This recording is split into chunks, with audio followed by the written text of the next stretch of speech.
Assalamualaikum warahmatullahi wabarakatuh. Selamat datang bersama saya Pak Sutrisno, guru bahasa Indonesia SMKN 2 Kota Mojokerto.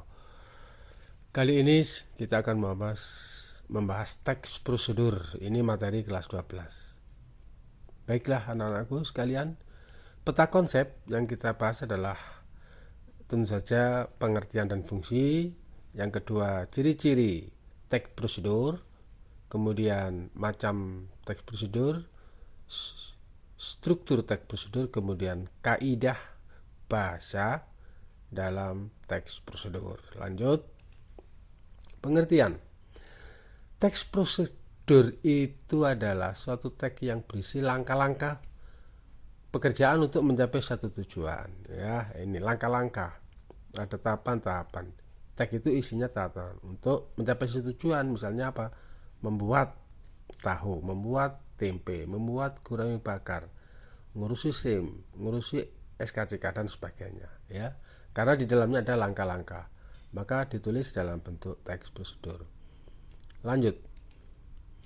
Fungsi teks prosedur itu untuk membantu seseorang dalam memahami bagaimana cara melakukan sesuatu yang tepat.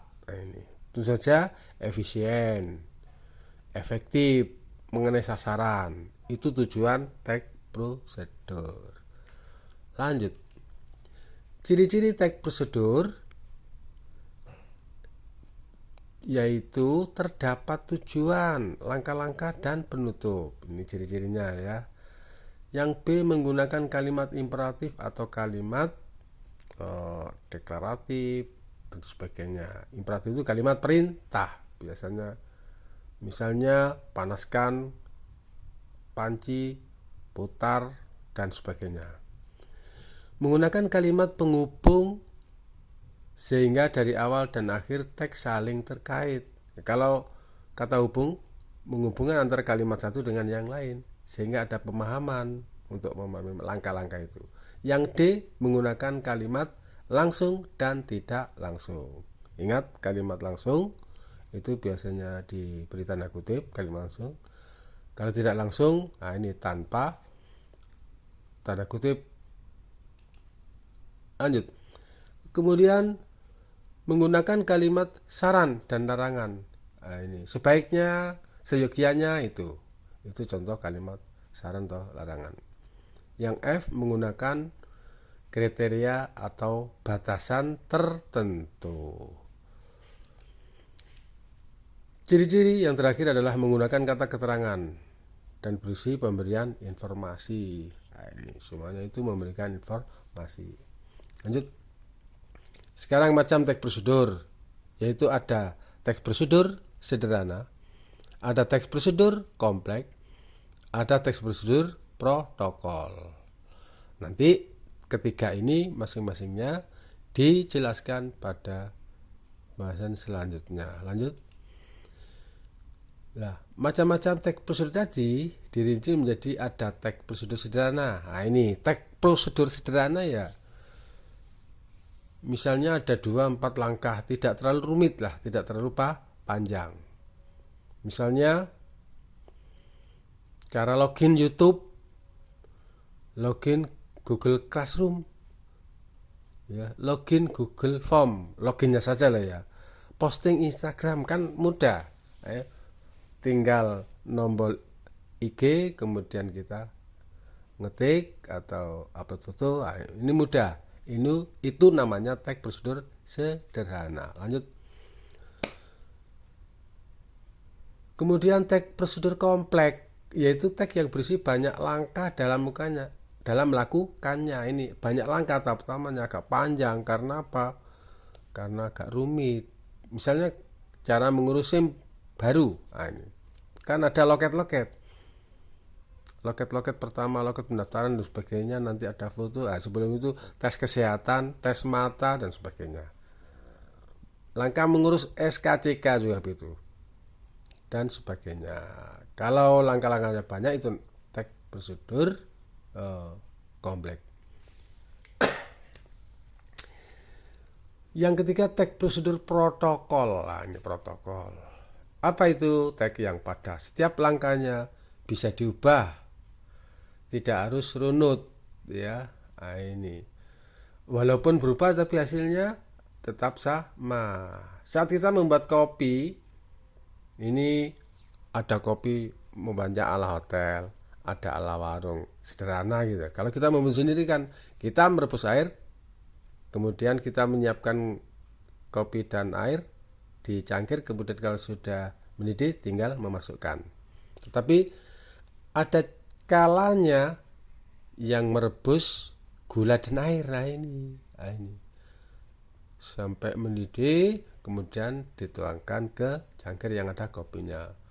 Ada yang ini cara lain, itu tag prosedur protokol. Yang keempat, struktur tag prosedur. Nah ini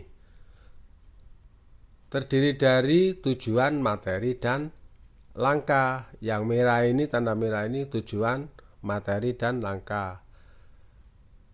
Bagian tujuan biasanya isinya adalah